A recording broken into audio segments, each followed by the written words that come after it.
The Tale of the Three Brothers. From the Tales of Beetle the Bard.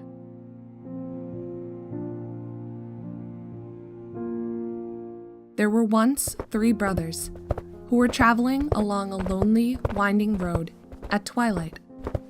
In time, the brothers reached a river, too deep to wade through and too dangerous to swim across. However, these brothers were learned in the magical arts, so they simply waved their wands and made a bridge appear across the treacherous water.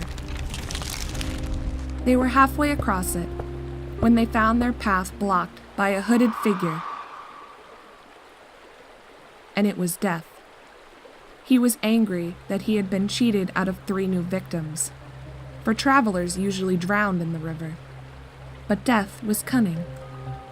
He pretended to congratulate the 3 brothers upon their magic, and said that they had each earned a prize for being clever enough to evade him. So, the oldest brother, who was a combative man, asked for a wand more powerful than any in existence. A wand that must always win battles for its owner. A wand worthy of a wizard who had conquered death. So, Death had crossed to an elder tree on the banks of the river, fashioned a wand from a branch that hung there, and gave it to the oldest brother. Then, the second brother, who was an arrogant man, decided that he wanted to humiliate Death still further, and asked for the power to recall others from death. So, Death picked up a stone from the riverbank and gave it to the second brother, and told him that the stone would have the power to bring back the dead. And then, Death asked the third and youngest brother what he would like. The youngest brother was the humblest and also the wisest of the brothers, and he did not trust Death. So he asked for something that would enable him to go forth from that place without being followed by Death.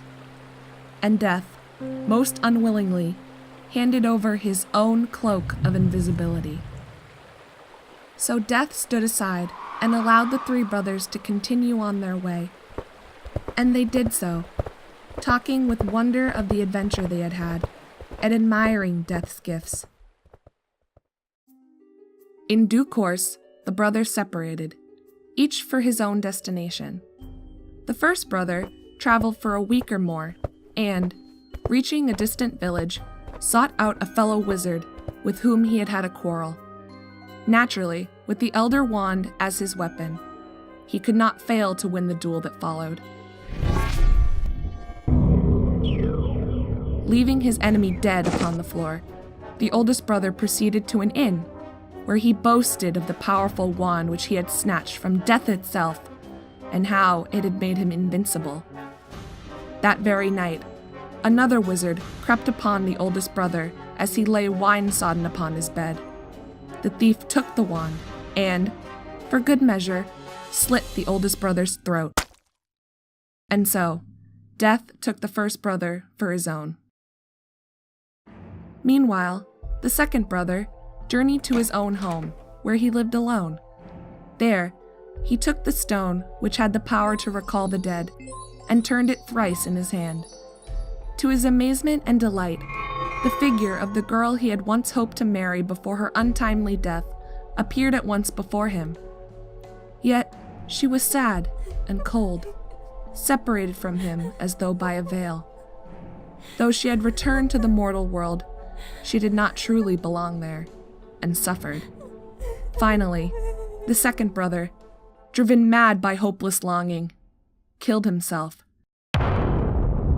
so as to truly join her.